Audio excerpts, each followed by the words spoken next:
Okay, good morning everybody. बड़ी खुशी है आप लोगों के साथ ये टॉपिक के ऊपर बात करते हुए। आग ही आग, हर इंसान किसी जमाने में जीरो ही रहता है।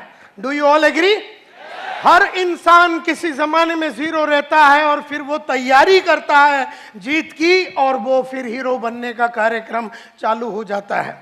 इसी तरह से अगर आप देखेंगे किसी जमाने का ये जीरो था, किसी जमाने में ये भी जीरो था, किसी जमाने में अगर आप देखेंगे ये भी जीरो था, किसी जमाने में ये भी बड़ा जीरो था, किसी जमाने में ये भी बड़ा जीरो था, किसी जमाने में ये लेडी भी बड़ी जीरो थी। और इस तरह से अगर आप देखेंगे तो हर इंसान जो आप यहां पर देखेंगे किसी जमाने में ये भी जीरो था, किसी जमाने में इतना बड़ा कंपनी चलाने वाला जयप्रकाश गौर जो जेपी ग्रुप ऑफ इंडस्ट्रीज को चलाने वाला, या गाड़ी जो सोप बनाते हैं ये वाला आदमी, ये लोग सब लोग एक जमाने में जीरो थे। भंवरलाल जैन 5,000 करोड़ का कंपनी चलाता है। शहनाज हुसैन जो ब्यूटी का क्वीन मानी जाती है। इस तरह से लक्ष्मी मित्तल जो दुनिया में सबसे बड़े पैसे वाले आदमियों में से गिना जाता है। और अगर आप देखेंगे ब्रिजमोहन मुंजल जो हीरो होंडा का मालिक है, ये भी कुछ नहीं था, एक जमाने में साइकिल का पार्ट्स बेचते थे ये लोग। और अगर आप देखेंगे जो पेप्सी को चलाती है इंदिरा नुई जो चेन्नई की रहने वाली और अमेरिका में बैठती है, किसी ज़माने में ये भी चेन्नई की गलियों में ज़ीरो थी। धीरूभाई अंबानी भी ज़ीरो था। शिखा शर्मा जो आज एक्सिस बैंक चलाती है as the managing director of Axis Bank, ये भी एक ज़माने में ज़ीरो थी। नंदन नीलकनी जिन्होंने इन्फोसिस को शुरू किया, ये भी एक ज़माने में ज़ीरो थे। और आज के तारीख में इंडिया का सबसे नंबर 1 पैसे वाला आदमी, आज के तारीख में इंडिया में मुकेश अंबानी से भी ज्यादा पैसे वाला आदमी का नाम है दिलीप सांघवी। आज इंडिया का इस वक्त 10:30 बजे इंडिया का सबसे ज्यादा पैसे वाला आदमी है दिलीप सांघवी। एक जमाने में आज से 30 साल पहले ये भी जीरो था। सन फार्मास्यूटिकल्स का मालिक माना जाता है। आज मुकेश अंबानी से भी ज्यादा पैसा है इसके पास। मरीको इंडस्ट्रीज जो पैराशूट बनाती है, पैराशूट वगैरह बनाती है, वो कंपनी का जो मालिक है वो भी एक ज़माने में। सुनील मित्तल जो आज एयरटेल चलाता है और एक ज़माने में गली गली में जाके टेलीफोन का इंस्ट्रूमेंट्स को बेचता था और एक एक गली में जाके जनरेटर को बेचता था। अपने स्कूटर में जाके वो गली गली में स्कूटर में जाके जनरेटर को बेचता था नॉर्दर्न इंडिया में। एक ज़माने में ये भी जीरो था। एक ज़माने में सरदार वल्लभ भाई पटेल भी जीरो थे। एक ज़माने में ये लोग सब जीरो थे। एक ज़माने में ये भी जीरो था और एक ज़माने में ये भी जीरो था। ये हीरो बन के जीरो फिर हो गया, ये हीरो बन के फिर जीरो हो गया और इसके बाजू में जो आदमी है वो हीरो का हीरो ही रह गया। तो ये जरूरी नहीं है कि जो आदमी हीरो बनता वो जीरो वापस नहीं बन सकता, और ये जरूरी नहीं है कि जो जीरो है वो हीरो बन नहीं सकता, ये भी जरूरी नहीं है। और किसी जमाने में ये भी जीरो था।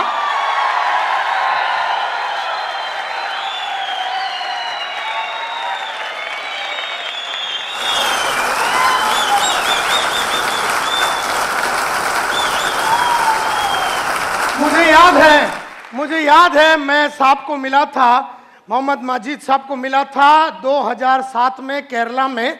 मुझे याद है मैं इनको मिला था, मेरे बाजू में बैठे थे, मैंने टॉक दिया था how to take business to the next level. 2007 की बात है, कोचिन में ताज रेसिडेंसी की बात है। उस जमाने में मैंने एक बहुत बड़ा शो किया था और उसके बाद इनको भी बुलाया गया था, तभी मैं इनसे मुलाकात की थी। 2007 की बात है, जनवरी 12 की बात है। तो ये इंसान को मैं तब से जानता हूं, तो आपको इस कंपनी में विश्वास न करने का कारण ही नहीं है, क्योंकि अगर मैं बोलता हूं कि ये विश्वास करने लायक आदमी है और ये कंपनी विश्वास करने लायक है, तो ये विश्वास करने लायक है। और संतोष नायर कभी भी सोच विचार किए बिना बात करता नहीं है, ये आप लोग सब लोग जानते हैं। तो ये विश्वास के ही हकदार है। और केरला में जब इनको अवार्ड दिया गया था for the best performer and the best entrepreneur, इस तरह से केरला में इनका बड़ा नाम है और आज तुम्हारे साथ वो काम कर रहा है। तो मुझे बड़ी खुशी है कि इस तरह का कंपनी में तुम लोग काम कर रहे हो। और किसी जमाने में ये भी जीरो था, और किसी जमाने में ये भी जीरो था, और किसी जमाने में ये भी जीरो था, और किसी जमाने में ये भी जीरो था, और किसी जमाने में ये भी जीरो था, और किसी जमाने में ये और ये और ये सब लोग जीरो थे, और किसी जमाने में हम भी जीरो थे, और किसी जमाने में ये और ये और ये और ये लोग सब जीरो थे। लेकिन इन सब लोगों ने जीरो से हीरो बनने का कसम खाया, और उन्होंने की जीत की तैयारी, इन्होंने की जीत की तैयारी।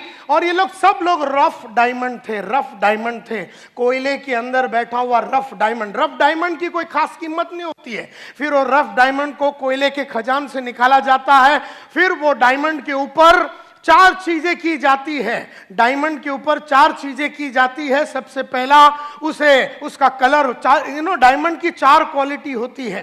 खास करके डायमंड की सबसे पहली क्वालिटी कलर, जो उसका नेचुरल कलर है उस पर आप कुछ नहीं कर सकते। मतलब अंदर का जो आदमी का नेचुरल जो कैरेक्टरिस्टिक्स है, जो फितरत है ना, उसको बदला नहीं जा सकता, क्योंकि अगर वो बेईमान है तो वो बेईमान है।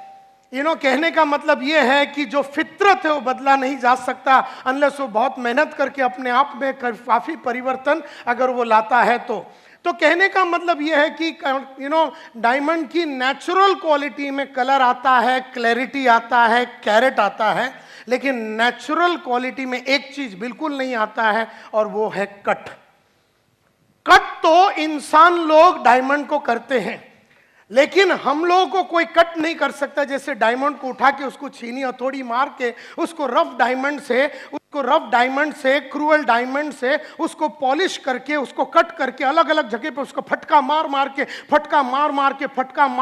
के उसको कट करके उसके अंदर वो क्लैरिटी को लाया जाता है। इस तरह से आपको अगर जीत की तैयारी करनी है, अगर आपको जीरो से हीरो बनना है, तो आपको अपने आप को कट करना पड़ेगा। आपको अपने आप को अलग अलग तरीके से तकलीफों में डालना पड़ेगा, क्योंकि जब आदमी को कट किया जाता है तो वो बहुत तकलीफ से और बहुत अड़चनों से गुजरता है। तो जो इंसान अड़चनों में गुजरता है वो अपने आप को कट करता है, जो पढ़ता लिखता है वो अपने आप को कट करता है, जो ऑडियो वीडियो सुनता है, जो ट्रेनिंग प्रोग्राम में आता है, जिसका गोल बड़ा क्लियर है, वो सब लोग वो इंसान होते हैं, वो जबरदस्त तरीके से अपने आप को कट करते हैं। और जब वो कट करते हैं वो आग से गुजरते हैं।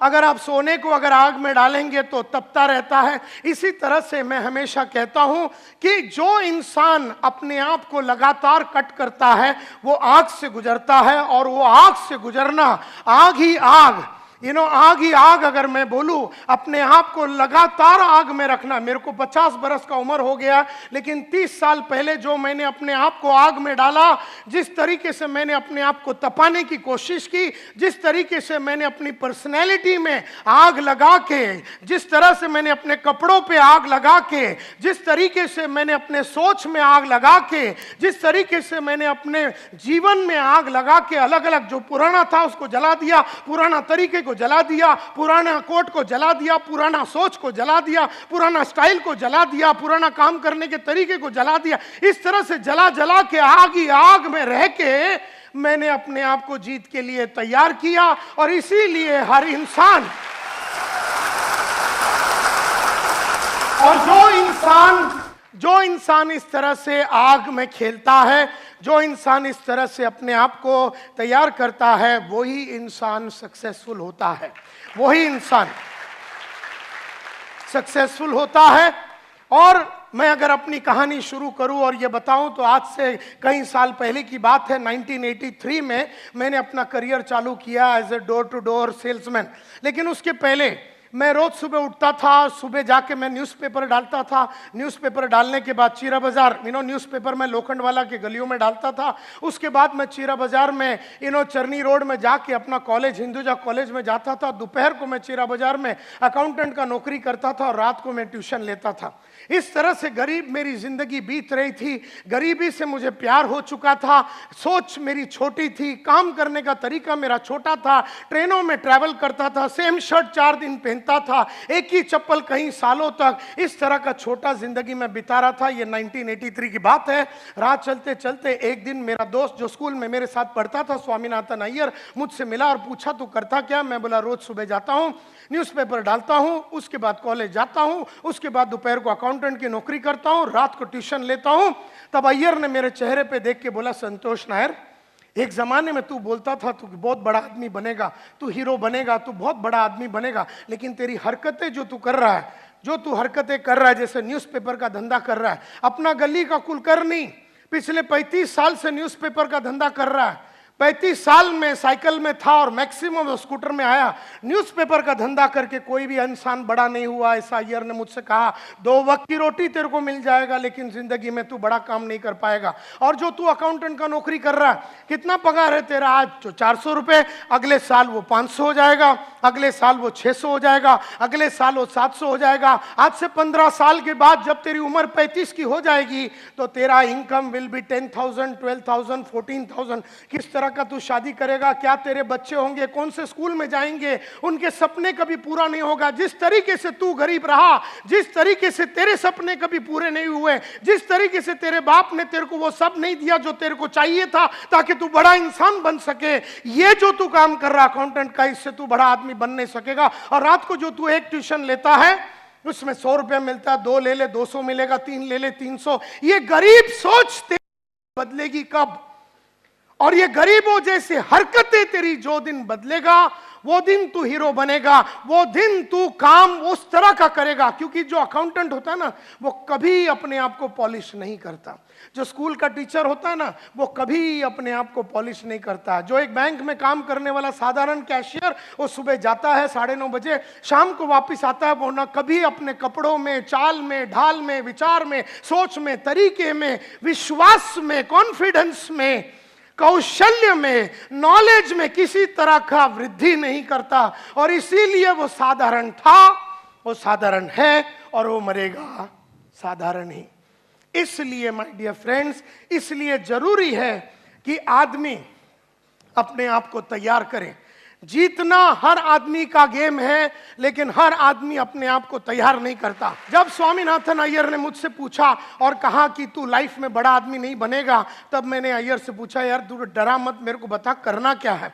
तब उसने कहा, जिंदगी बनानी है, नाम कमानी है, इज्जत कमानी है, शोहरत कमानी है, और अपनी चाहतों के हिसाब से अगर जिंदगी जीनी है, अपनी चाहतों के हिसाब से जिंदगी जीनी है, जरूरतों के हिसाब से नहीं। अपनी चाहतों के हिसाब से अगर तेरे को जिंदगी जीनी है, चाहतों के हिसाब से मतलब आज अपने को चाहा था स्कोडा लेने का, अपने स्कोडा लिया। आज अपनी चाहत मर्सिडीज का, अपने मर्सिडीज लिया।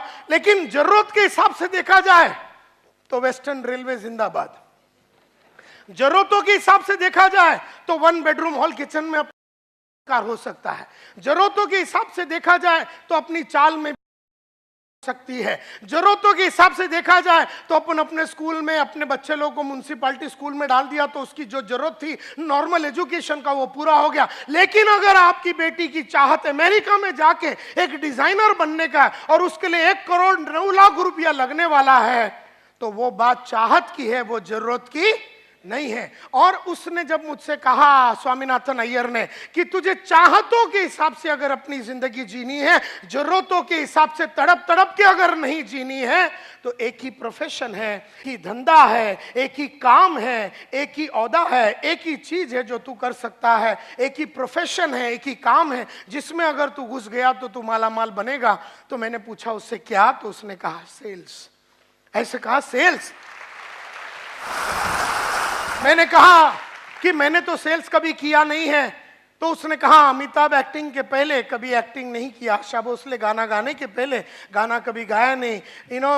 मोहम्मद मजीद जो साहब है, वो आयुर्वेदिक के बारे में पढ़ाई करने के पहले में, उसके पहले उसको मालूमात नहीं थी। डॉक्टर बनने के पहले वो डॉक्टर था नहीं। तो हर इंसान को तैयार करना पड़ता है अपने आप को, और तुझे भी सेल्स में अपने आप को तैयार करना पड़ेगा। चला जा तू सेल्स की दुनिया में, और अगर तुझे महीने का 5,000 चाहिए तो 5,000 मिलेगा, महीने का 50,000 चाहिए तो सेल्स में 50 मिलेगा। मैंने कहा 5 लाख रुपया चाहिए तो सेल्स में मिलेगा। तेरी चाहतों के हिसाब से तेरी दुनिया चलेगी। ऐसा जब अय्यर ने मुझसे कहा तो मैंने ठान लिया मन में कि अभी तैयारी करनी है जीत की, और ठान लिया मन में कि अब जीरो रहना नहीं है, और ठान लिया मन में कि अब कट करना है अपने आप को और डायमंड बनना है लाइफ में। और तब मैंने डिसाइड किया कि मैं सेल्समैन बनूंगा। तो उन दिनों में मैंने बहुत सारे इश्तिहार में अप्लाई किया, किसी ने अपने को बुलाया नहीं। इश्तिहार पे अपन अप्लाई कर रहे थे। फिर एक दिन मैंने एक बड़ा सा एडवर्टाइजमेंट देखा, उसमें लिखा था बड़ा आदमी बनना चाहते हो, 6 महीने में बाइक लेना चाहते हो और अपने सपनों को पूरा करने चाहते हो तो आ जाओ walk in interview eureka Forbes. सुना है यूरेका फोर्ब्स? उस कंपनी का एडवर्टाइजिंग था। और हमारे पास वर्ली में, हम अंधेरी में रहते थे, वर्ली में जाने के लिए पैसा नहीं है। अपना दोस्त केवल राज सालियन के पास गया, 5 रुपया उससे उधार लिया और मैं चला गया वर्ली में। लंबा स्टोरी शॉर्ट करना चाहता हूं। पहला इंटरव्यू मेरा राजेश मल्होत्रा बोल के आदमी ने लिया। मल्होत्रा साहब 3 चीज करते थे। अगर आदमी अच्छा लगा तो सिलेक्ट, आदमी ठीक ठाक लगा तो रिजर्व कैंडिडेट, रिजर्व याला नंतर घेऊया, और अगर आदमी अच्छा लगा तो सिलेक्ट। मल्होत्रा साहब ने मेरे को पहले कैटेगरी में डाल दिया, जिसमें उन्होंने मेरे को रिजेक्ट कर दिया, क्योंकि ना मैं सेल्समैन जैसा दिखता था, ना मैं बोलता था, ना मेरी सोच वैसा उनको नजर आया। उन्होंने अंग्रेजी में बहुत सारे क्वेश्चन पूछे, मैं जवाब नहीं दे सका, क्योंकि हम बर्फी वाला स्कूल में पढ़ते थे। डॉन बॉस्को एजुकेटेड मल्होत्रा साहब ने जब अपने को अंग्रेजी में बहुत सारा पूछा तो हम जवाब नहीं दे सके। मल्होत्रा साहब ना सिलेक्ट किया ना रिजर्व में डाला, उन्होंने रिजेक्ट कर दिया। और कहा मुंह पे देख के ये कि हम 15 दिन में बताएंगे। तभी मुझे नहीं मालूम था कि 15 दिन में बताने का मतलब है कि अपने को ऑलरेडी उसने रिजेक्ट कर दिया। ये तो बाद में मालूम पड़ा कि लोग अपने को घुमाने के लिए बोलते हैं ना, सोच के बताएंगे, बाद में बताते हैं। इसका मतलब है अपने को लात मार के उन्होंने भगा दिया। ये बात वो जमाने में नहीं समझ में आया, ये तो बाद में अभी समझ में आता है कि टोपी लगाने के लिए लोग इस तरह से बोलते हैं, मी नंतर कळू तुला, मी बोलतो तुझ्याशी, नंतर ये तू, इस तरह से वो बात करते हैं। तो रिजेक्ट कर दिया। अब मैं तो ये इंतजार में था कि 15 दिन में वो बताएंगे, लेकिन महीना भर में कुछ भी न्यूज नहीं आया। कहानी ऐसी जाती है कि मल्होत्रा साहब ने तो रिजेक्ट कर दिया, लेकिन बंबई आधा वो संभालते थे, आधा बंबई गुप्ता साहब बोल के दूसरा मैनेजर संभालते थे। उनको आदमियों की जरूरत पड़ी, वो मल्होत्रा साहब के पास गए और उन्होंने कहा, यार तूने बहुत सारे आदमियों को लिया है, लास्ट टाइम मैंने देखा वॉक इन इंटरव्यू में तेरे इधर 200-300 आदमी लोग आए थे, तो तेरे पास कोई कैंडिडेट है सिलेक्टेड तो मुझे दे दे।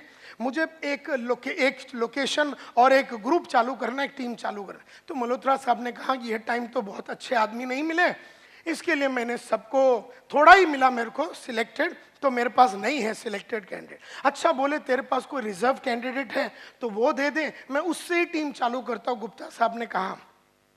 तो उन्होंने कहा नहीं यार, मेरे पास रिजर्व कैंडिडेट भी नहीं है, मैंने सबको सिलेक्ट करके ले लिया। अच्छा, बोले तेरे पास रिजेक्ट माल तो होगा तो वो ही दे दे मेरे को। तो मल्होत्रा साहब को गुप्ता साहब को मल्होत्रा साहब ने वो जो 150-200 आदमी जिसको उन्होंने रिजेक्ट किया था, वो रिजेक्टेड आइटम का सब फॉर्म दे दिया, उसमें अपना भी नंबर था। उस रिजेक्टेड फॉर्म के अंदर तो वो सब जीरो के फॉर्म से, वो सब जीरो वाले थे। वो जीरो के फॉर्म से गुप्ता साहब ने मालूम नहीं कौन सा टेक्निक यूज करके उसमें से छाटम छाट करके अपने को एक टेलीग्राम भेजा। ये 1985 की बात है, उस जमाने में SMS वगैरह नहीं होता था, टेलीग्राम होता था। और जब एक दिन दोपहर को, गांधी जयंती के दिन दोपहर को 2 बजे टेलीग्राम आया, मेरे हाथ में आया। नसीब मेरा था कि मेरे हाथ में आया और मैंने वो खोल के देखा, report for final interview, report for final interview, ऐसा करके उसमें लिखा था 3 तारीख अक्टूबर को आ जाओ, सुबह 9:30 बजे फाइनल इंटरव्यू है। मैंने किसी को बताया नहीं, भाग भाग के गया अगले दिन वहां पर और उनके पास जाके इंटरव्यू दिया। उन्होंने कहा क्या करना चाहोगे? ऐसे सर आप बताइए, आप जैसा बोलेंगे वैसा करेंगे। आप बोलेंगे चर्च गेट में रोज सुबह चड्डी सर पे पहन के खड़े रहने से पैसा मिलता है, तो मैं एक रात पहले से ही खड़ा हो जाऊंगा। आप मेरे को बताओ करने का क्या है।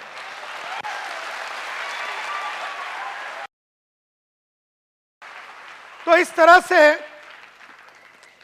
मैंने उनसे पूछा, उसने कहा कि क्या कर, मैं बोला सर मेरे को पैसे चाहिए। बोलता ये लाइन में बड़ा इज्जत है, नाम है, शौर्य। मैं बोला इज्जत बिज्जत नहीं चाहिए, अपने को रोकड़ा चाहिए, क्योंकि 18 महीने से भाड़ा नहीं भरा है महाराष्ट्र हाउसिंग बोर्ड को। माँ का इलाज के लिए पैसा नहीं है, बड़ी बहन का शादी नहीं हो रहा, पैसे नहीं है घर में, छोटी बहन का शादी नहीं हो रहा, पैसे नहीं है हाथ में, डॉक्टर को 6 महीने से पैसा नहीं दिया, किराने वाले को 6 महीने से पैसा नहीं दिया, न्यूज़पेपर वाले को 3 महीने से पैसा नहीं दिया, मेरे को आगे पढ़ने का था, पैसा नहीं था। ऐसे सिचुएशन में ये बोलता है इज्जत मिलेगा, नाम मिलेगा, वो किधर डालेगा अपन? तो हमने कहा मेरे को इज्जत बिज्जत नहीं चाहिए सर, अपने को बताओ रोकड़ा कैसा कमाने का है, टेल मी पैसा कैसा कमाने का। बोलता है I will teach you how to sell. एक बैच मैं कल सुबह 4 अक्टूबर को चालू कर रहा हूं, मैं एक बैच चालू कर रहा हूं 14-15 लोगों का, और एक मैं 15 दिन के बाद ज्वाइन चालू कर रहा हूं, तू कौन सा ज्वाइन करना चाहेगा? तो हीरो जो 0 लोग होते ना, तो मैंने बोला 15 दिन के बाद आता हूं। ये 0 लोग का यही काम होता है, कल सुबह मौका है, वो 0 लोग कभी पकड़ेंगे नहीं, 15 दिन डीले करें। मैं बोला 15 दिन के बाद आता हूँ, बाकी सब काम सल्टा बिल्टा के मैं आता हूँ। अभी सल्टाने के लिए क्या है लाइफ में? कुछ भी है नहीं, 8 आना है नहीं तेरे जेब में, क्या सल्टाएगा तू? फिर 0 लोग ऐसे बात करते हैं, मैं सल्टा के आता हूँ जैसे कि अंबानी की औलाद है, बहुत कुछ सल्टा के आने का है, इधर कुछ है नहीं।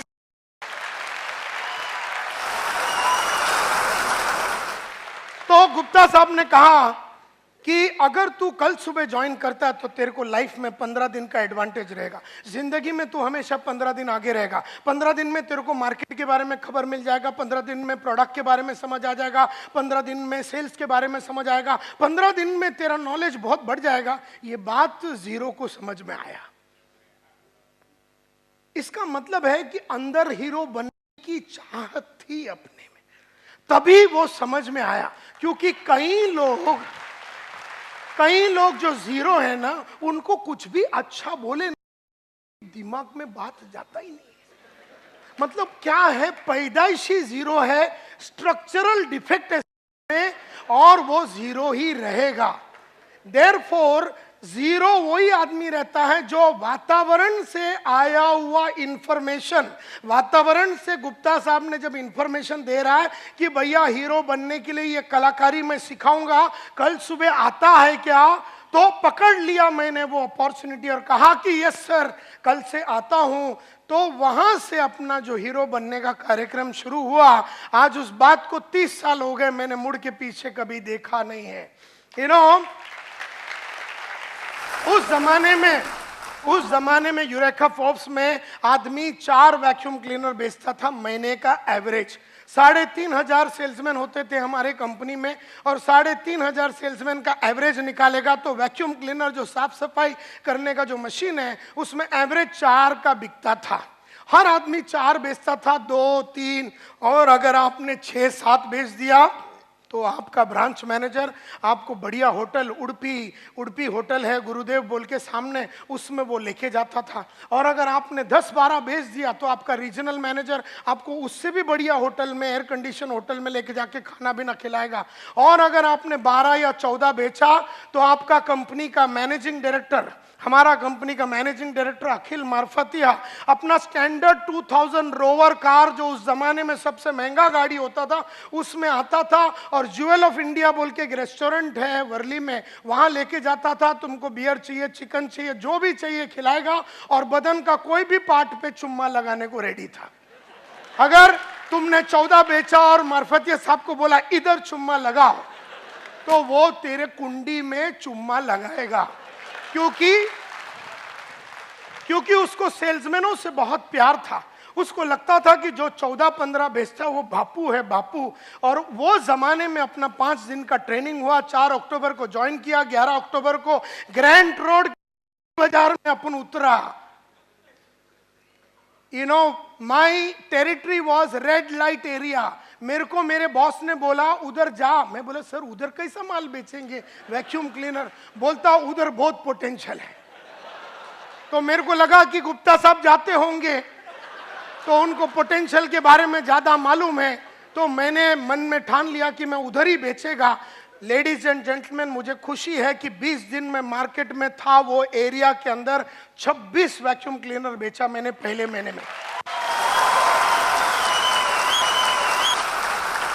तो सबको लगा कि फ्लूक में हुआ, मेरे को भी लगा फ्लूक में हुआ। कभी कभी अपन डायमंड भी फ्लूक में बन जाते, अपने को पता ही नहीं चला बना कैसे, लेकिन बन गए, तो इसी तरह से 26 बिका ऐसे फ्लूक में। ऐसा मुझे भी लगा, दुनिया को लगा, लेकिन फ्लूक नहीं था, क्योंकि अगले महीने में मैंने 32 बेचा, उसके अगले महीने में मैंने 33 बेचा, उसके अगले महीने में मैंने 36 बेचा, उसके अगले महीने में 37 बेचा, उसके अगले महीने में 39 बेचा, उसके महीने में 41 बेचा, उसके अगले महीने में 43 बेचा। लेकिन मैंने जीवन में पिछले महीने से कम कभी नहीं बेचा, कभी नहीं बेचा। तो उन्होंने मेरे को इंडिया का नंबर 1 सेल्समैन बन गया, इंडिया का रातों रात नंबर 1 सेल्समैन मैं बन गया। तो उन्होंने मेरे को ग्रुप लीडर बना दिया, मेरे साथ 4 आदमी डाल दिया, इंडिया का नंबर 1 ग्रुप लीडर बना। तो उन्होंने 12 आदमी दे दिया एक ग्रुप लीडर के साथ, मैं इंडिया का नंबर 1 सेल्स सुपरवाइजर बना। तो उन्होंने फिर मेरे को ब्रांच मैनेजर बनाया, 29 आदमी दिए, मैं इंडिया का नंबर 1 ब्रांच मैनेजर बना। पहली बार इंडिया में 200 सेल एक ब्रांच ने हमने किया, पहली बार 300 सेल यूरेका फोर्ब्स में हमने किया, पहली बार 400 सेल एक ब्रांच ने हमने किया, पहली बार 500 सेल एक ब्रांच में हमने किया। हमारा काम ही था रिकॉर्डें बनाना और रिकॉर्डों को तोड़ना। इस तरह से हमने अपना जीवन को चालू किया और फिर हम डेप्यूटी डिविजनल सेल्स मैनेजर बने, डिविजनल सेल्स मैनेजर बने, एरिया सेल्स मैनेजर बने, रीजनल सेल्स मैनेजर बने। और फिर उसके बाद सीज फायर बोल के फायर एक्सटिंग्विशर कंपनी, लाल कलर का जो फायर एक्सटिंग्विशर है, उस कंपनी में डीजीएम बने और जनरल मैनेजर बने। और फिर उसके बाद एक ट्रेनिंग कंपनी टीम प्रोडक्टिविटी बोल के कंपनी में वाइस प्रेसिडेंट बने और वहां का हम डायरेक्टर बने। और 15 साल पहले हमने स्मार्ट बोल के ये ट्रेनिंग कंपनी शुरू की, जो इंडिया का जाना माना ट्रेनिंग कंपनी, हिंदुस्तान यूनिलीवर होवे, कोको कोला होवे, प्रॉक्टर एंड गैम्बल होवे, फोर्ड होवे, हुंडई होवे, महिंद्रा एंड महिंद्रा होवे, एशियन पेंट्स होवे, दुनिया की बेहतरीन कंपनियों को ट्रेन करने के बाद आज से करीबन 8-9 साल पहले हमने कहा कि अब ये बड़े कंपनियों को छोड़ देंगे और small medium nano micro enterprises, जो छोटे धंधे वाले 10 करोड़ 100 करोड़ 25 करोड़ 50 करोड़ ऐसे लोगों के साथ काम करेंगे। और आज हम लोगों का कंपनी पूरा छोटे और मीडियम एंटरप्राइजेस के धंधे वालों के लिए काम करती है। इस तरह से एक भयंकर 120 जन का कंपनी को हमने बनाया। मुझे याद है मेरा पहला घड़ी था हेनरी सैंडोज एंड फिल्स, पहला घड़ी था मेरा हेनरी सैंडोज एंड फिल्स, 25वां हैंड है मेरे ख्याल से, जो मेरे बाप ने मेरे को गिफ्ट दिया था, सेकंड हैंड भी नहीं था वो, 25वां हैंड था, 25 रुपया का लिया था मेरे फादर ने, वो मेरा पहला घड़ी था। मैंने टारगेट रखा कि मैं 500 रुपया का सिटीजन कॉर्ड्स खरीदूंगा मेरे पहले पगार से, और मैंने वो खरीदा। उसके बाद मैंने लक्ष्य रखा, पर्पस रखा, गोल रखा कि अब मैं 1200 का घड़ी खरीदूंगा, टाइटन क्लासिक खरीदा। फिर मैंने लक्ष्य रखा कि मैं 5000 का घड़ी खरीदूंगा, फिर मैं 50,000 का घड़ी खरीदूंगा। फिर लक्ष्य रखा 1 लाख, 2 लाख, 3 लाख, 4 लाख, 5 लाख, 5,60,000 रुपए का मैंने घड़ी का टारगेट रखा और मैंने रोलेक्स का घड़ी 5,60,000 का खरीदा। मुझे याद है मेरा जो पहला पेन होता था वो 2 रुपए का शार्प का पेन होता था, जो वेस्टर्न रेलवे में अपन ट्रेन में जब जाते हैं तो वो बेचने के लिए आदमी आता है। तब मैंने टारगेट रखा कि मैं विल्सन का पेन रखूंगा 40 रुपया का, 40 रुपए का विल्सन का पेन रखता था। उसके बाद मैंने बोला कि अब मैं पेन रखूंगा 100 रुपये का, और फिर वो 100 रुपये का मैं फ्लेयर का पेन रखता था। उसके बाद 400 रुपये का शेफर का पेन रखता था, 1000 रुपये का सिल्वर क्रॉस पेन रखता था, 2000 का गोल्ड क्रॉस पेन रखता था, 25,000 का मॉन्ट ब्लैंक रखता था। आज 3 लाख रुपये का 3 लाख रुपये का अपन पेन अपने इधर जेब में लगा के घूमते हैं। मुझे याद है माय डियर फ्रेंड्स, मुझे याद है माय डियर फ्रेंड्स कि मेरा पहला महीने का सैलरी था 500 रुपया। फिर मैंने कहा, लक्ष्य रखा कि अब मैं 5,000 रुपया कमाऊंगा महीने का। भागा भागा भागा, अपने आप में परिवर्तन लाया, कपड़ों में परिवर्तन लाया, बोली में परिवर्तन लाया, चाल में परिवर्तन लाया, सोच में परिवर्तन लाया, सोच में कंप्लीट परिवर्तन लाया। और फिर हमने कहा 50,000 रुपये महीने का कमाएंगे, फिर हमने कहा 2 लाख महीने का कमाएंगे, फिर हमने कहा 5 लाख रुपये महीने का कमाएंगे। जब हम 5 लाख रुपये महीने का कमाते थे, हमने लक्ष्य रखा, पर्पस रखा, गोल रखा कि अब ये महीने का कार्यक्रम नहीं चलाएंगे, अब हमको दिन का चाहिए। तो दिन का हमने टारगेट रखा कि हम 3,000 रुपया कमाएंगे, फिर दिन का 10,000 रुपया कमाएंगे, दिन का 4 लाख कमाएंगे, दिन का 5 लाख कमाएंगे, दिन का 7 लाख रुपया। जब दिन का 7 लाख रुपया कमाते थे तो हमने कहा अब ये इस तरह का गरीब जिंदगी हम जी नहीं सकते दिन में, खाली 7 लाख रुपया कमा के कैसा आदमी जिएगा दिन में। तो हमने कहा अब ये दिन का कार्यक्रम नहीं, अभी अपने को घंटे का चाहिए। तो हमने घंटे का फिर रखा 10,000 रुपया, फिर घंटे का 20,000 रुपया, फिर घंटे का 3 लाख रुपया। इस तरह से हमने अपना जीवन को बिताया। जैसे जैसे पैसा ज्यादा कमाने का था हमने अपना नॉलेज को बढ़ाया, अपने नॉलेज को बढ़ाया, कई किताबें पढ़ी, ऑडियो देखे, वीडियो देखे, नॉलेज को कंप्लीटली बदला और फिर उसके बाद एटीट्यूड्स में बदलाव लाया और बहुत सारे 5 लाख रुपया पर घंटे के लिए कमाने के लिए जो स्किल्स लगता है, कौशल्य लगता है, सेलिंग स्किल्स लगता है, नेगोशिएशन स्किल्स लगता है, प्रेजेंटेशन स्किल लगता है, लीडरशिप स्किल लगता है, चेंज मैनेजमेंट स्किल्स लगता है, इंटरव्यूइंग स्किल्स लगता है, बहुत कौशल्य लगता है कमाने के लिए। देयरफॉर बहुत सारे अलग अलग कौशल्य डेवलप किया। और फिर अगर आपको बहुत सारा कमाना है और आगे बढ़ना है तो आदतें बदलनी पड़ेंगी। तो आदतों में बहुत परिवर्तन लाया, बहुत ज़्यादा परिवर्तन लाया। सुबह उठने की आदत, टीवी ना देखने की आदत और पढ़ाई करने की आदत, झूठ ना बोलने की आदत, आधा महीने में पूरा महीने का काम करने का आदत, टाइम वेस्ट ना करने की आदत, ऐसी बहुत सारी आदतें डाली। और therefore knowledge, attitude, skills, habits और स्ट्रेटजीज लगातार अपने क्लाइंट्स को बदलता रहा।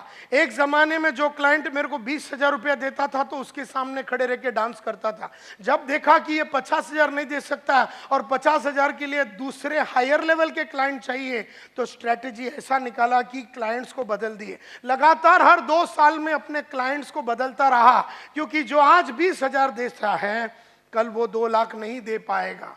एंड देयरफॉर आज जो 20,000 रुपया देता है 2 साल के बाद उसको मैं छोड़ देता हूं और उसको पकड़ता हूं जो 50,000 रुपया आज दे सकता है। और जब अपने को 1 लाख रुपया चाहिए तो उसको छोड़ देता हूं और जब अपने को 2 लाख चाहिए तो फिर इसको छोड़ देता हूं। जैसे जैसे अपने को अगले लेवल पे जाना है तो वो पुराना नॉलेज को छोड़ देना पड़ेगा, पुराने एटीट्यूड्स को छोड़ देना पड़ेगा, पुराने आदतों को छोड़ देना पड़ेगा, पुराने कौशल्यों को छोड़ देना पड़ेगा, पुराने स्ट्रेटजीज को छोड़ देना पड़ेगा। हम में से कईयों का प्रॉब्लम यह है कि हमारी नॉलेज, एटीट्यूड, स्किल्स, हैबिट्स और स्ट्रेटजी सेम रही है और हमारी चाहत उसके आगे निकल गई।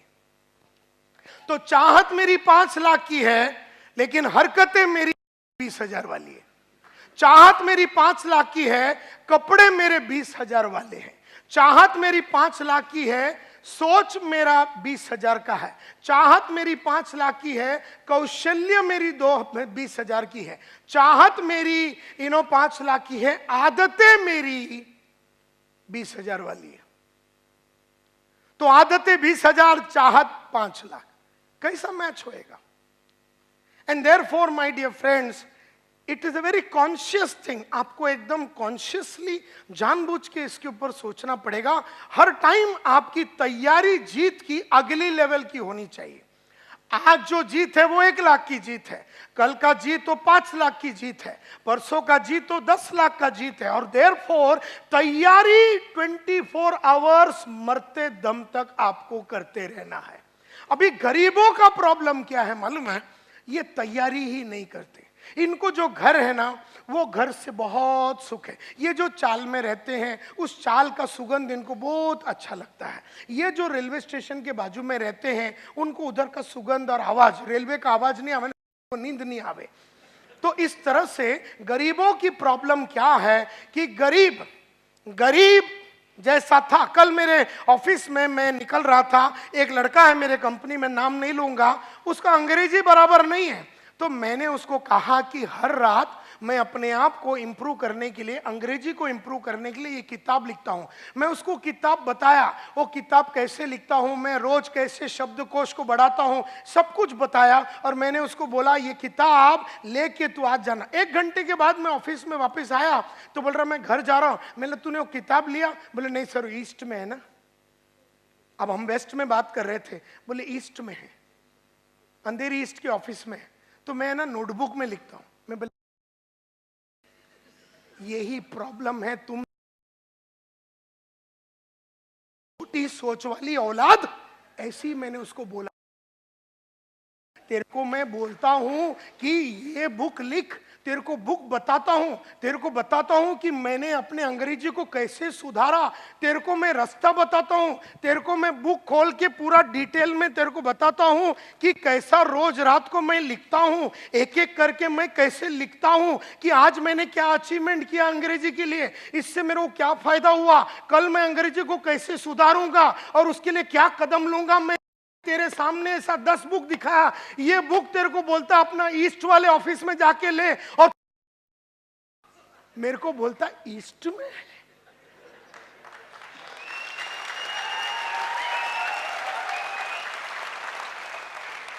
यही बात करने के लिए मैं 3 लाख रुपया लेता हूं तेरे को फ्री में, तू हमारे कंपनी में काम करता है, तो बोलता मैं नोटबुक में लिखूंगा। अबे मैं बोला नोटबुक में लिखना, और ये नोटबुक जिसमें नायर साहब की चित्र है, तो जब ये खोलेगा ना, इसका नाम है 21 day habit and confidence multiplier, यानी इंग्लिश की हैबिट, या फिर अभी इसको अगर हेल्थ के लिए यूज करना, अगर आपका वजन बहुत ज्यादा है, आपको वजन कम करना, 21 दिन में आपको 10 किलो कम करना, 21 दिन में 21 दिन में डायमंड बनना है ना, रोज रात को ये लिखने का, 21 दिन में आप बन सकते हैं। कुछ भी आपको अंग्रेजी सीखना है 21 दिन में आप सीख सकते हैं, आपको अरबिक सीखना है 21 दिन में। जब मैंने उसको बताया ये सब बातें, तो बोलता मैं नोटबुक में लिखूंगा।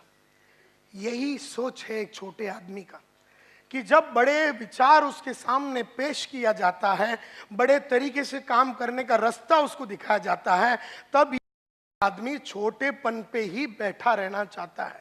यही प्रॉब्लम है इस दुनिया का, क्योंकि वो उसको मैं बोलता हूं तैयारी कैसा करने का, उसको समझ में नहीं आ रहा। वो ये बुक छोड़ के अंधेरी ईस्ट तक जाने के लिए आधा घंटा पौना घंटा लगेगा, और रिटर्न आना, यानी बदन को जो तकलीफ लगेगा, फिजिकल पेन जो लगेगा, जो तकलीफ लगेगा, खर्चा लगेगा, और वहां जाके उसको लाना, उसने उस चीज को पोस्टपोन ही कर दिया। And that is why a large number of people अपने आप को बना नहीं सकते हैं, क्योंकि वो तैयारी जीत की नहीं कर रहे, वो हमेशा तैयारी हार का कर रहा है। वो आदमी जिसकी हरकत कल थी, वो जीत की तैयारी नहीं थी, वो हारने की तैयारी थी। तो जीतने वाले उसको लेसन सिखा रहे, लेकिन हारने वाले को इतनी जमाने से हारने की आदत, क्योंकि उसका उम्र चाहे 35 का है और 15 साल से जानता है कि मेरी अंग्रेजी खराब है, और 6 महीने में अंग्रेजी सुधार सकता है अगर वो मन में ठान लेगा।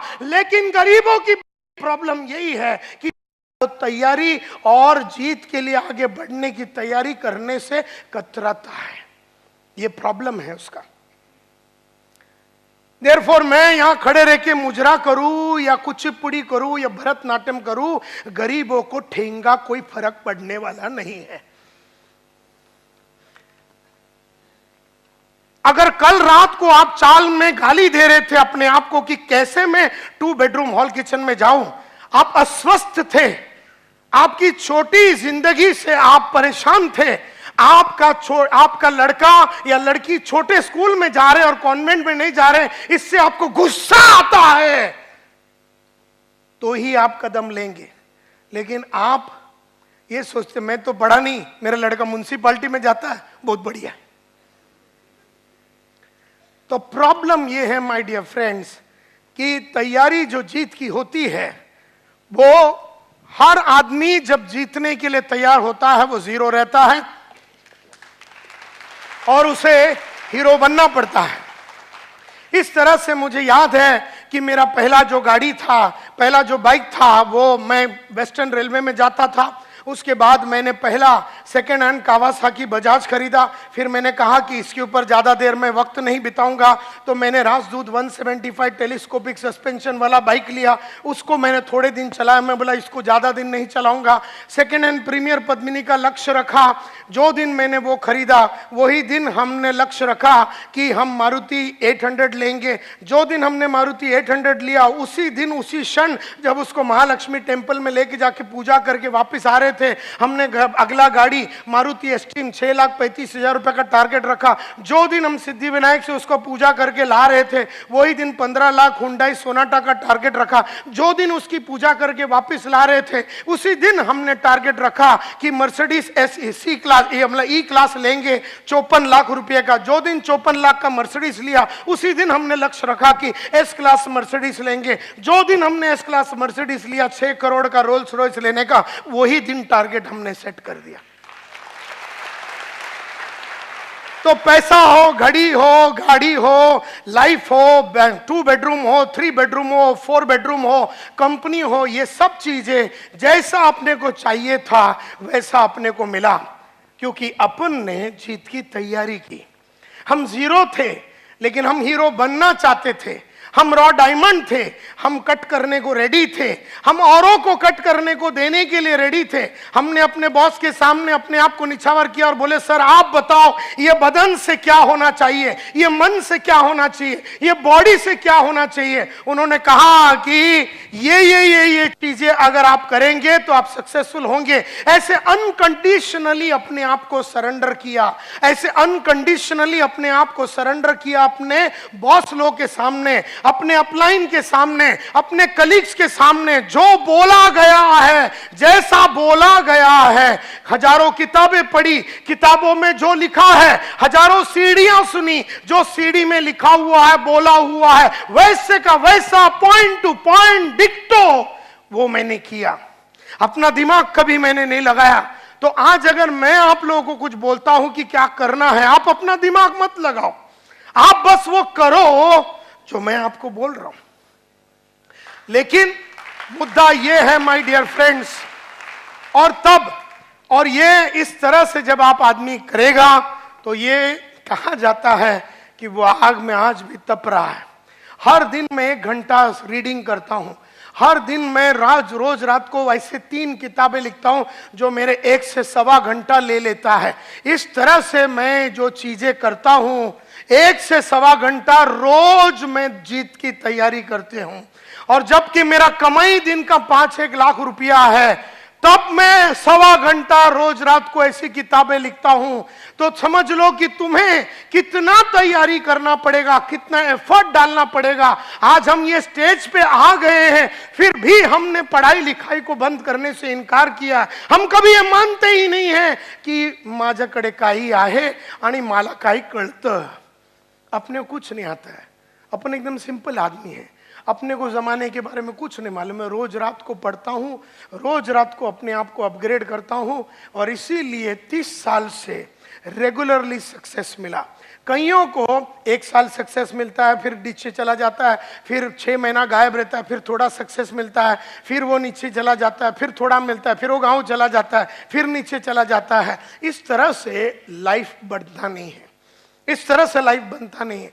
तो माय डियर फ्रेंड्स, मुझसे लोग देयरफॉर पूछते हैं कि सर ये सभी लोग जो थे जिनके बारे में आपने कहा जो जीरो थे और हीरो बने कैसे, तो मैंने स्टडी किया उनके लाइफ को, मेरे लाइफ को, और दुनिया के बेहतरीन विश्वनाथन आनंद जो चेस प्लेयर है, दुनिया के बेहतरीन बैट्समैन, दुनिया के बेहतरीन एक्टर, इनके लाइफ को, दुनिया के बेहतरीन नेटवर्कर। मैं नेटवर्किंग इंडस्ट्री में 1989 में घुसा था। I was India first representative. 1988 में इंडिया का सबसे पहला रिप्रेजेंटेटिव था। डायरेक्ट सेल्स के लिए मेरे को भेजा गया बर्लिन में, जर्मनी में, वर्ल्ड डायरेक्ट सेल्स कांग्रेस में, जहां पर दुनिया की बेहतरीन वर्ल्ड कॉरपोरेशन का कॉन्फ्रेंस हुआ था। और आज से करीबन 30 साल पहले मैं पहली बार नेटवर्किंग से वाकिफ हुआ। तो मेरा पहचान और मेरी अंडरस्टैंडिंग और मेरी क्लैरिटी 30 साल पुरानी है। और मैंने इन 30 सालों में देखा कि लगातार कुछ लोग आगे बढ़ते हैं और कुछ लोग ऊपर नीचे, और कुछ लोग बढ़ ही नहीं रहे हैं, वो उठ ही नहीं पा रहे हैं। तो ऐसा क्यों हुआ? तो मैं एक वॉयज ऑफ डिस्कवरी में गया। मैंने कईयों की बायोग्राफी पढ़ी, ऑटोबायोग्राफी पढ़ी, मैंने बहुत सारे लोगों का मीटिंग किया, और मैंने बहुत सारे चीजें सोचा, और दुनिया की बेहतरीन MLM और नेटवर्क मार्केटिंग के लोगों से वर्ल्ड वाइड मिला। एमवे का मालिक, एवरीश्लेन का मालिक, एवॉन का मालिक, सब मेरे बाजू में बैठे रहते थे आज से करीबन 25-30 साल पहले। और उन सब लोगों को वर्ल्ड की सबसे बढ़िया कंपनी की, एमएलएम कंपनी की लोगों से मेरा उठना बैठना हुआ था 30 साल पहले। उन सब से सीखा और मैंने पूछा अपने आप से, दुनिया के लिए पूछा कि सक्सेस का फॉर्मूला क्या है। तब मुझे समझ में आया, success everybody wants it, yes और नो। मैंने देखा कि किसी को भी पूछो सक्सेस चाहिए, तो मुझे लगा कि हार्ड वर्क शायद सक्सेस का फॉर्मूला रहेगा। लेकिन मैं आज आपको बताना चाहता हूं, हार्ड वर्क का सक्सेस से कोई लेना देना नहीं है। क्योंकि अगर हार्ड वर्क ही सक्सेस का फॉर्मूला है तो मेरे बाजू में एक आदमी रिक्शा चला रहा, पिछले 30 साल से गरीब था, गरीब है, गरीब रहेगा। तो हार्ड वर्क का सक्सेस से कोई लेना देना नहीं है।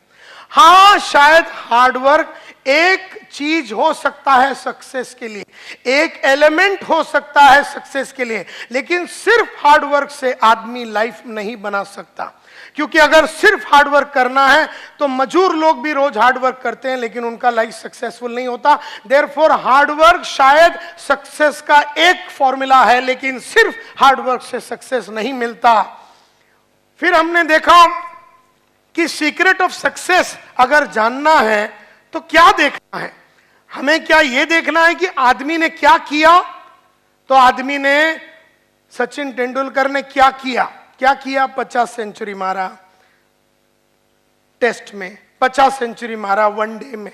आदमी ने क्या किया सब देख रहे हैं। आदमी ने क्या किया, मोहम्मद माजिद साहब 40,000 करोड़ के मालिक है, आज इतना फैक्ट्री है, ये है, सेमी डायरेक्ट इतना वर्ल्ड वाइड कॉरपोरेशन है।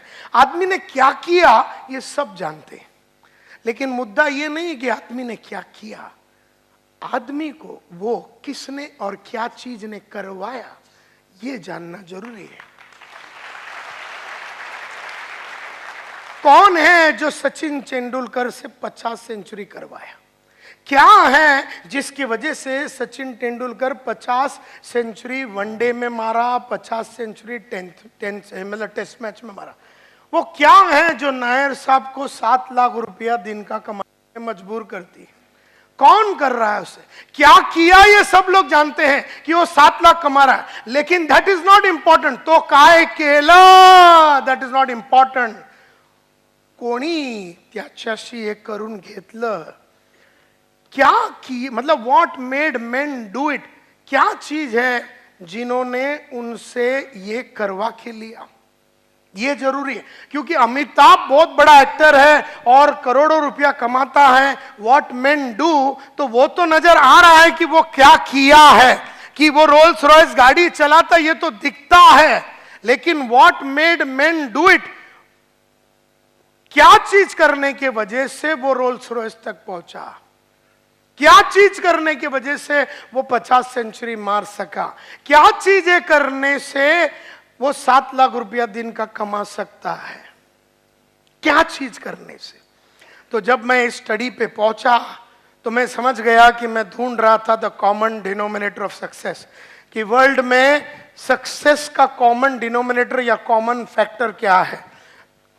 मैं इस नतीजे पे पहुंचा कि दुनिया में सिर्फ सक्सेस का एक फॉर्मूला है, और ये मैं 500 बार बोल चुका हूं, लेकिन फिर भी जब जब मैं बोलता हूं तो मुझे याद आती है कि मुझे ये करते रहना है, हर दिन, हर शाम, हर घंटे मुझे करते रहना है। जानना और करने में बहुत फर्क है। जानने वाले लोग इंटेलिजेंट होते हैं, करने वाले लोग वाइज होते हैं। इंटेलिजेंट आदमी को सब मालूम है क्या करने का, लेकिन जो प्रज्ञा को प्राप्त हुआ है, जो वाइस आदमी होता है, जिसको शाना बोलते हैं, वो करता है, और इंटेलिजेंट खाली जानता है। तो जानता सब आदमी है कि सुबह जल्दी उठना चाहिए, लेकिन करते सिर्फ वाइस आदमी लोग हैं। जानते सब आदमी है कि पढ़ना चाहिए है, लेकिन करते सिर्फ वो है जो प्रज्ञा को प्राप्त हुए, जो विजडम को प्राप्त हुए, जो जिंदगी में क्लैरिटी के साथ सोच सकते हैं। तो मैं ढूंढते ढूंढते एकमात्र फॉर्मूला पे आया कि सक्सेस का सिर्फ एक फॉर्मूला है। जैसे थोड़े देर पहले जब इधर खड़े रह के कमांडो साहब ने कहा कि रिकॉर्डिंग नहीं करना है, फिर भी मेरी नजरें उधर जा चुकी है जहां पर 3 आदमी ये रूम में रिकॉर्डिंग कर रहा है। अब उसको जानने में प्रॉब्लम नहीं, वो जानता है लेकिन वो करता नहीं है। तो इसमें फर्क है। वो सस्ते में रिकॉर्डिंग करके लेने के चक्कर में है। वो सीडी नहीं खरीदेगा 1200 रुपए में, जो रास्ता सही है उस पे वो नहीं जाएगा, बेईमानी करेगा। तो ये जो रिकॉर्डिंग चालू है, जो भी कर रहा है वो बेईमान।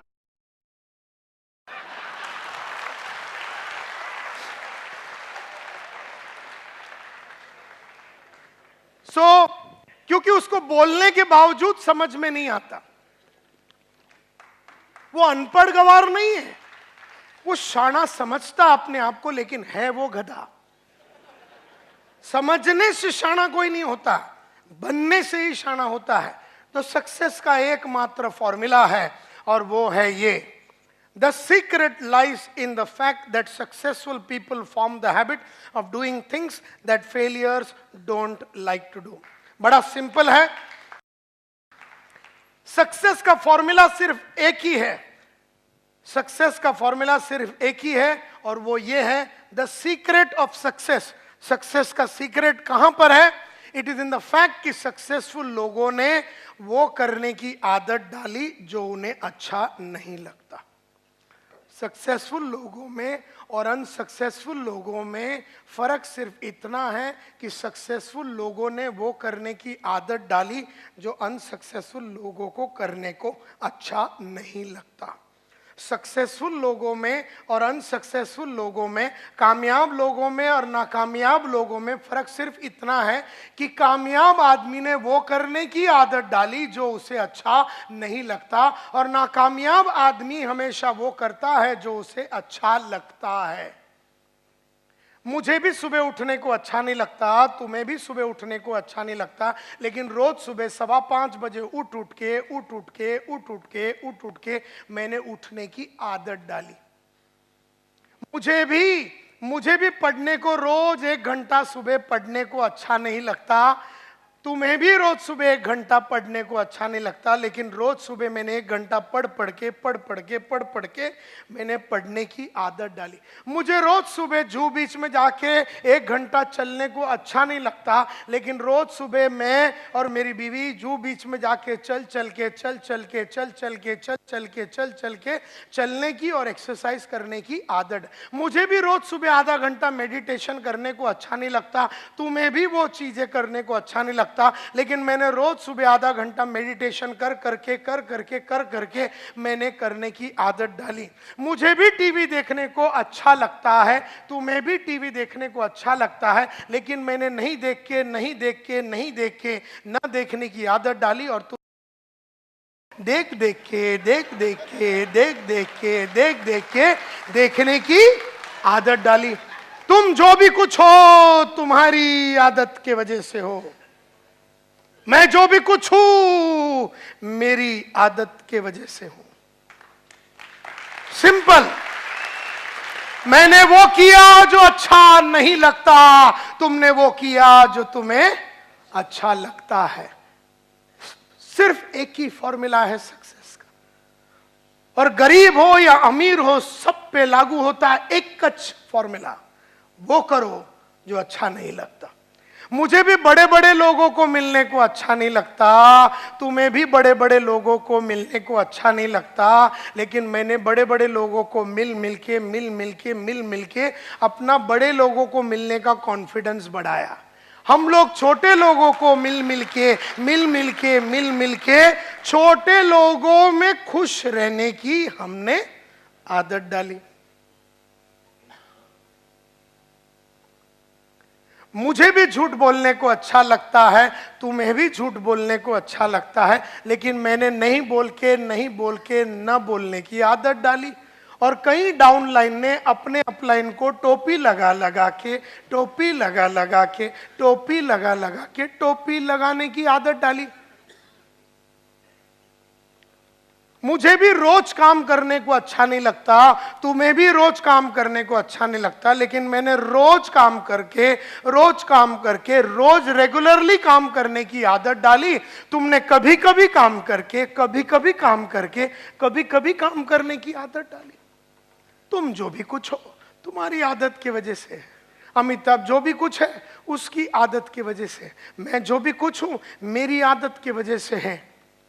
हम सब लोग जो भी कुछ है हमारी आदत की वजह। और मैं ये बोलता हूं क्वालिफिकेशन से कोई फर्क नहीं पड़ता है, एजुकेशन से कोई फर्क नहीं पड़ता है। तुम कहां से आए, तुम महाराष्ट्रन हो, हिंदू हो, मुसलमान हो, तुम सिख हो, ईसाई हो, तुम्हारा बाप गरीब था, तुम चाल में रहते थे, तुमने पढ़ाई किया नहीं किया, तुम्हारा सपोर्ट है सपोर्ट नहीं है, तुम्हारा अच्छा कांटेक्ट है नहीं है, तुम चाल में रहते थे बिल्डिंग में रहते थे, इससे कोई फर्क नहीं पड़ता।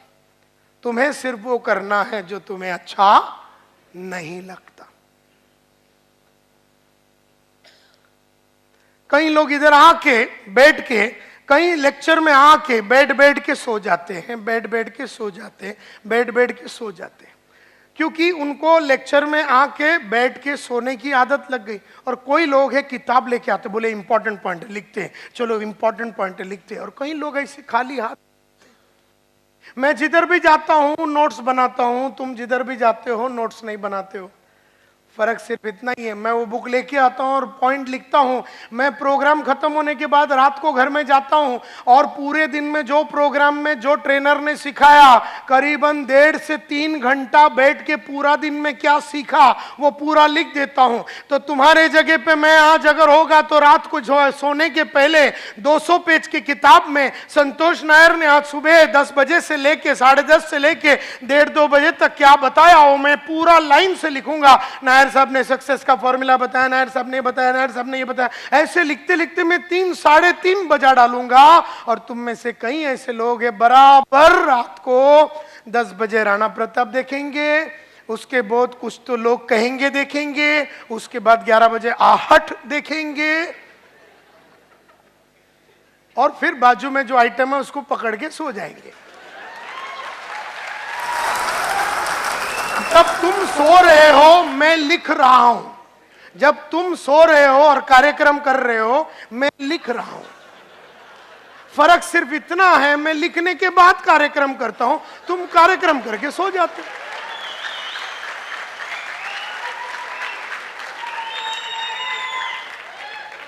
तो जब तुम दूसरे दिन सुबह उठे, तुम सेम आइटम है, मैं जब उठा तो मैं बदल गया था। तो मैं कल और आज में सेम आदमी नहीं हूं, तुम कल और आज में सेम आदमी हो। ये तुम्हारी आदत है। इसके लिए जीत की तैयारी मैंने कल रात को की, तुमने दूसरा कुछ तैयारी किया। मैं जीतने की तैयारी की, तुम मजा किया। मजा करने से जीतता नहीं है आदमी। मजा भी करना चाहिए, मैं ना नहीं बोलता हूं, घूमना चाहिए, फिरना चाहिए, टीवी देखना चाहिए, लेकिन अपना वो काम जो तुम्हें अच्छा नहीं लगता वो करने के बाद तुम्हें वो करना है, एंड नॉट बिफोर दैट।